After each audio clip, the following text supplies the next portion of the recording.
On November 8, 2019, the Chinese film, The Beneficiary, had its premiere. The movie tells the story of a marriage scam centered around an insurance policy.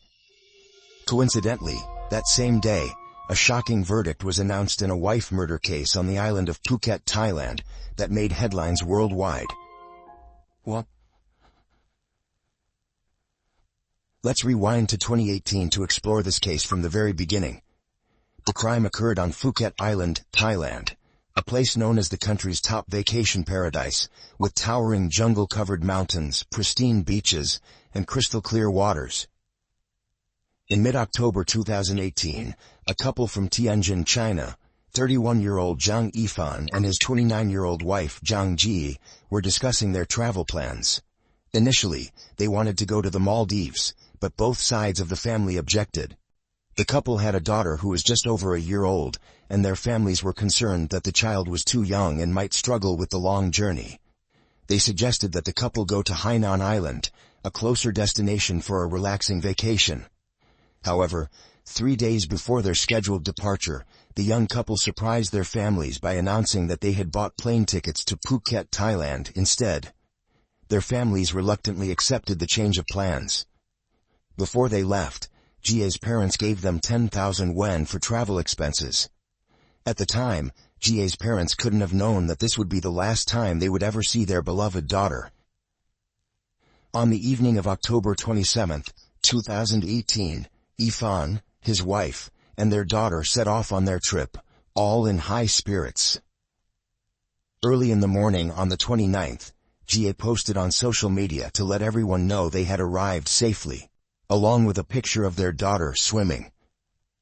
The caption read, "Vacation mode activated."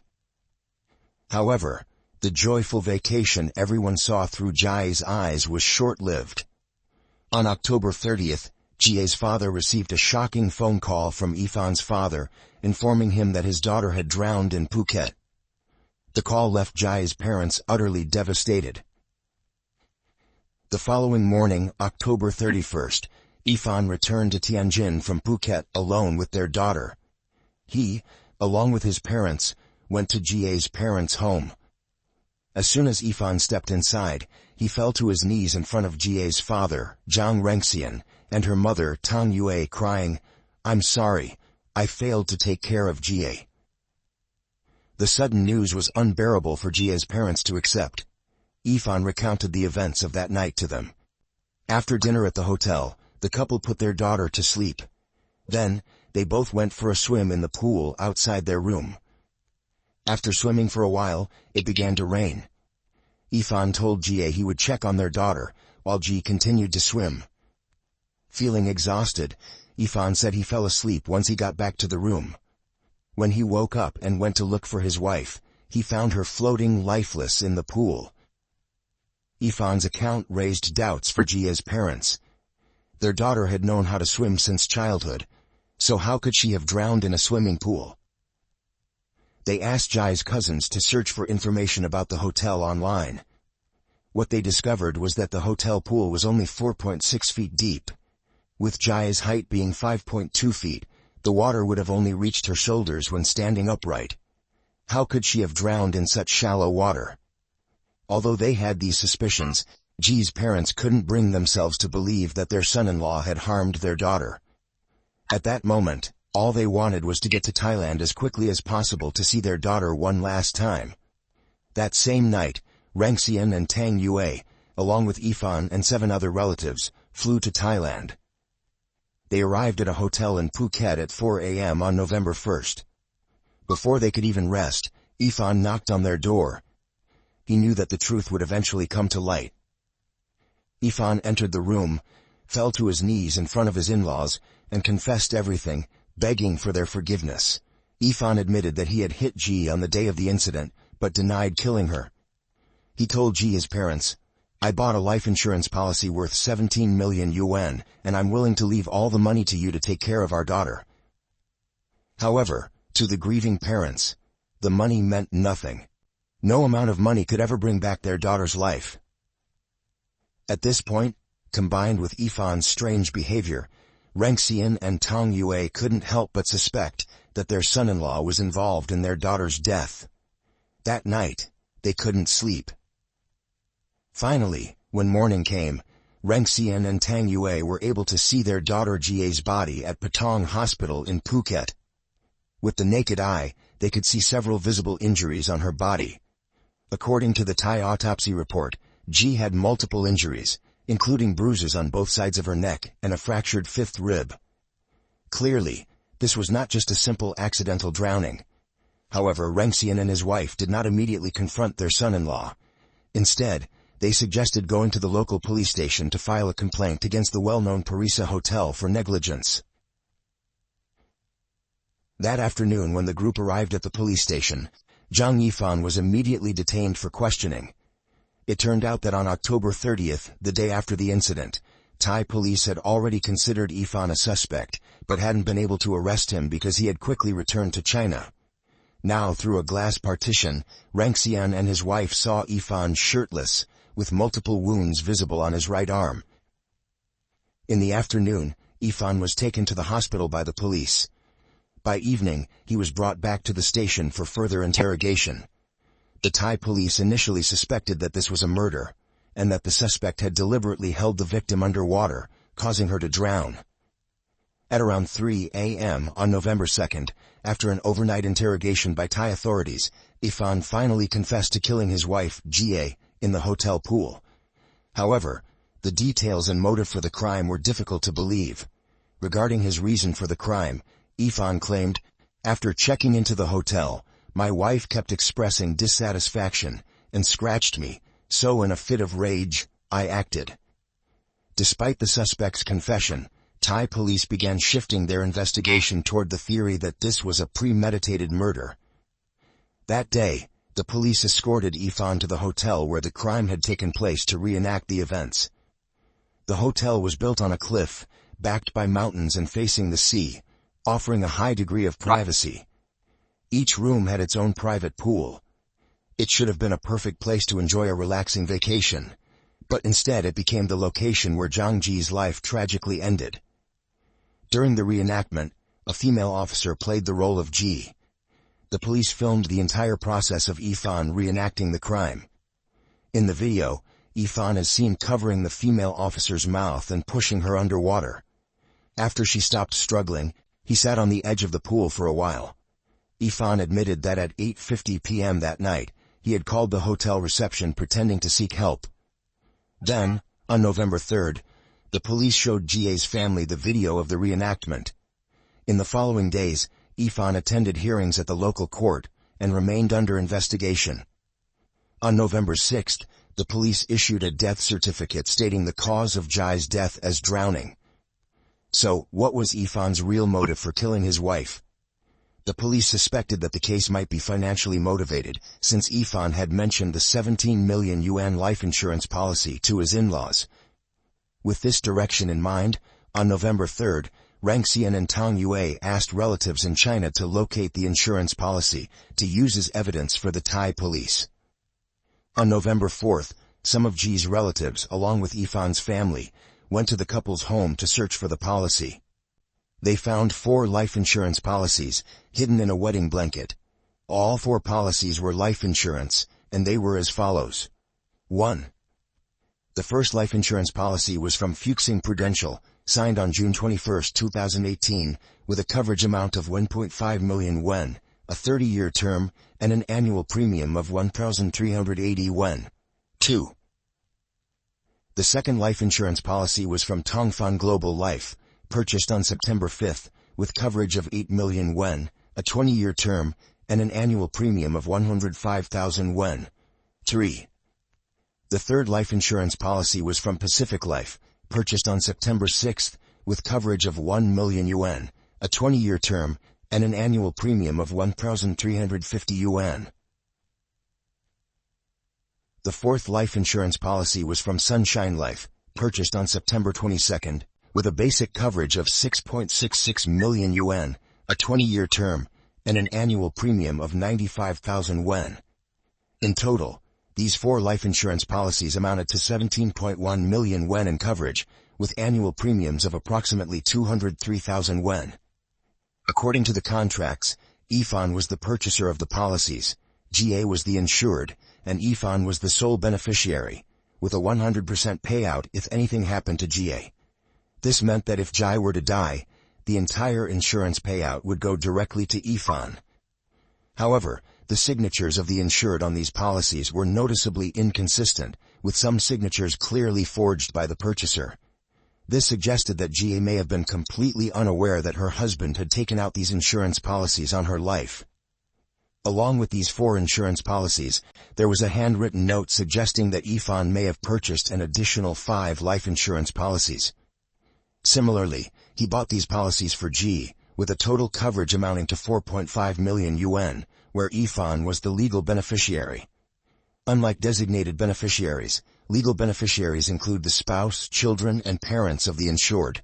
In this case, Ifan would be the primary heir. Another printed statement revealed that Ifan had also purchased 11 more life insurance policies through various online platforms from companies like Hong Kong Life, Huagi Life, Hangxin Life, and Changsheng Life, with coverage amounts ranging from 500,000 to 2 million yuan per policy. The exact purchase dates were unclear. Since buying insurance online is a relatively simple process, it seemed that Ifan had entered a frenzy of insurance buying at that time. Including a final insurance policy worth 5 million yuan from Huaxia Life Insurance, Ifan had purchased a total of 18 life insurance policies, with total coverage reaching 33.2 million yuan, according to available records. In addition to life insurance, Ifan's computer revealed that he had purchased 2 comprehensive accident insurance policies worth 500,000 yuan from Ping An and Taikang, both through the Alipay platform. These insurance policies were later submitted to the Thai police as evidence, indicating that this was a premeditated murder.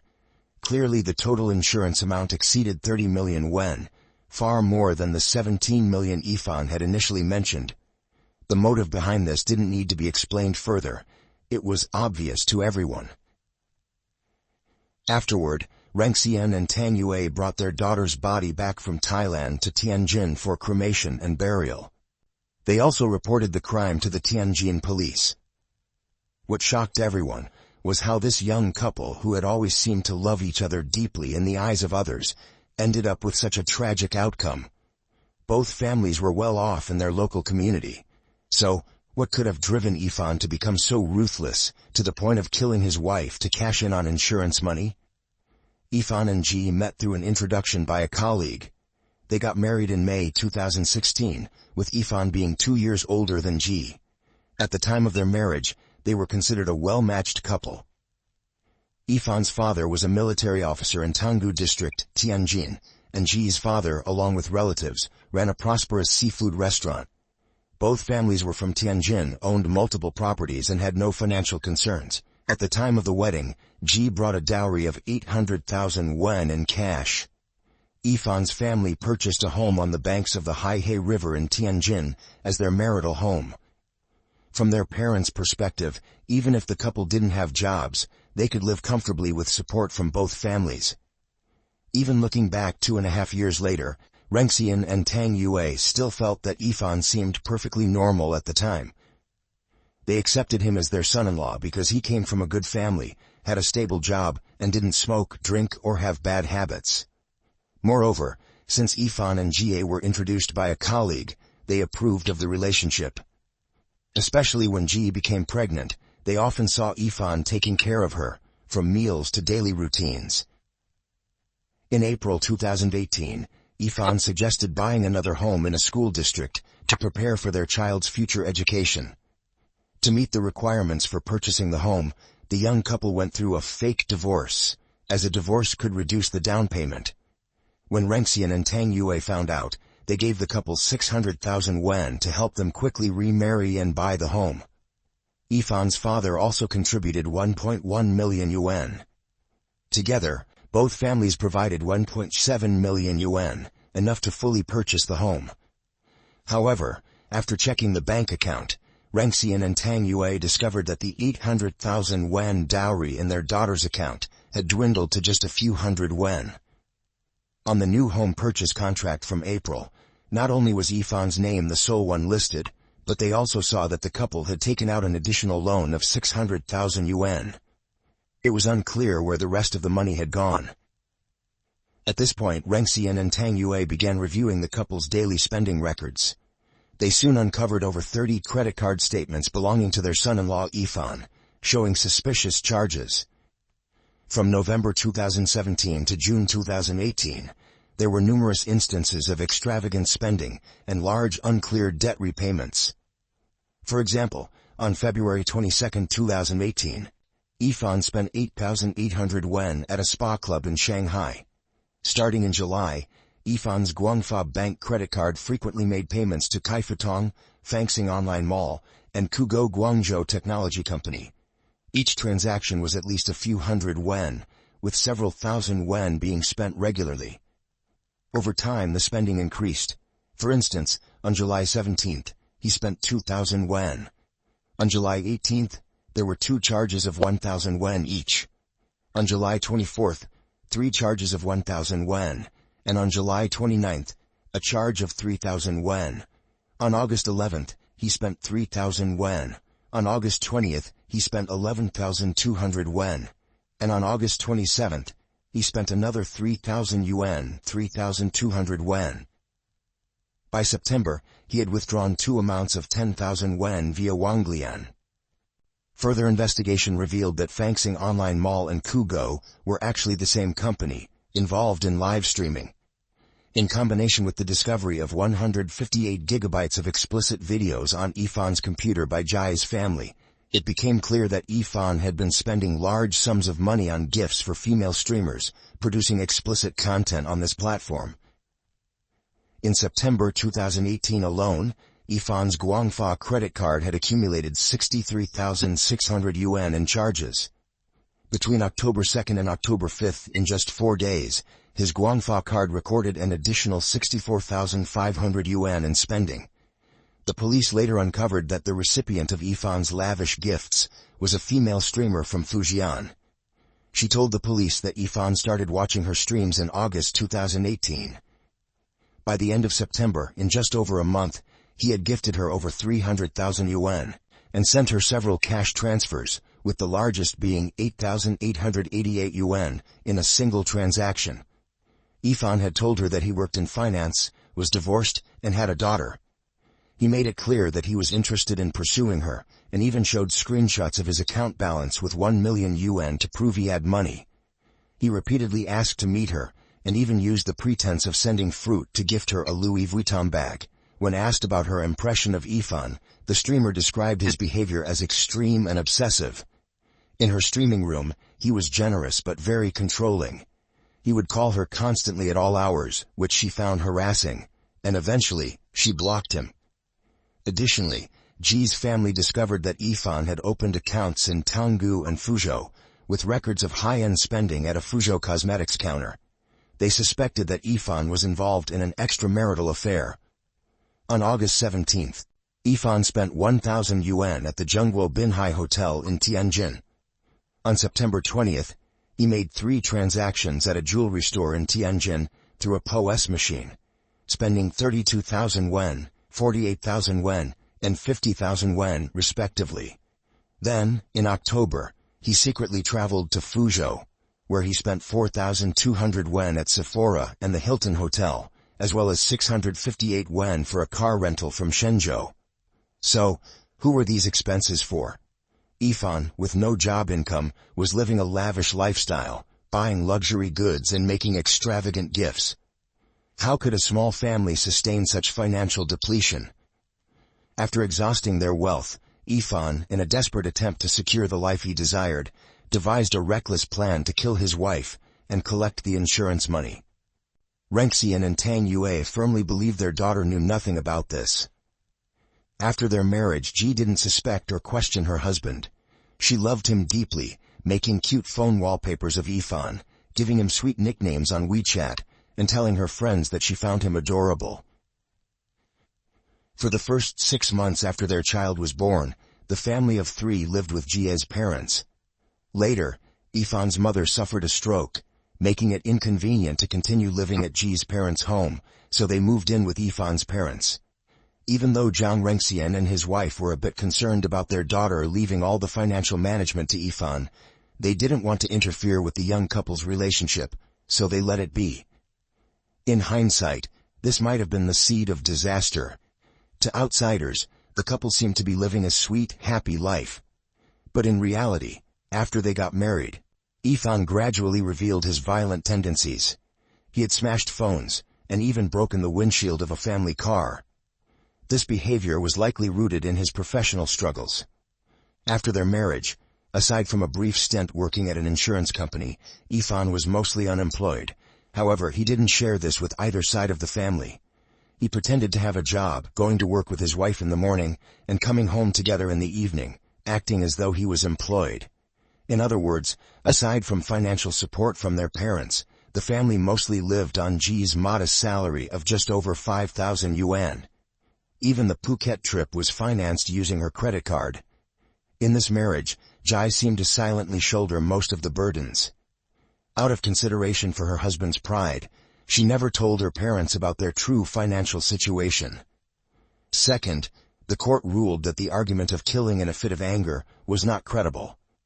After the incident, Yifan attempted to cover up the murder, repeatedly lying and hiding the truth. He held the victim's head underwater multiple times, with the final submersion lasting for 3 minutes. After the victim lost consciousness, he returned to the room, leaving her to drown in the pool. More than 20 minutes later, he dragged the victim out of the pool and placed her by the edge. Yifan's actions and behavior led the judge to believe that there was no argument or confrontation between Yifan and the victim, and that Ji was killed while she was completely defenseless. Therefore, there was no basis for the claim that the murder was committed in a moment of anger. Third, Yifan's defense that he had no intention of killing his wife to collect insurance money was rejected by the court. Shortly before the incident, Yifan had taken out numerous life insurance policies in a short period of time, with coverage totaling over 30 million yuan, and he was the sole beneficiary. The victim's parents were unaware of these policies. Moreover, the annual premiums were exceptionally high, far exceeding the combined income of Yifan and Jie. This was clearly unusual. To successfully claim the insurance payout, Yifan falsified income certificates and forged the victim's signature. Additionally, the court concluded that Yifan had been unfaithful to his wife and spent beyond his means, leading him to plan her murder in order to collect the substantial insurance money. These were inhumane actions. Considering all the facts and evidence of the case, the court decided to change Yifan's sentence to the death penalty. In court, Yifan announced that he would appeal to the Supreme Court. However, we believe that justice will ultimately prevail, and the murderer will face severe punishment. Although Yifan is set to serve his sentence in Thailand, Zhang Ji's family hopes to have him extradited to China to face Chinese law as soon as possible. They have since hired a lawyer in Thailand and submitted an extradition request to the Chinese embassy in Thailand. However, extradition involves complex legal procedures and jurisdiction between two countries, so thus far the request has not been successful. We will update you on any new developments in this case as they arise. What are your thoughts on this case? Share your opinions in the comments section below the video. Goodbye, and see you next time.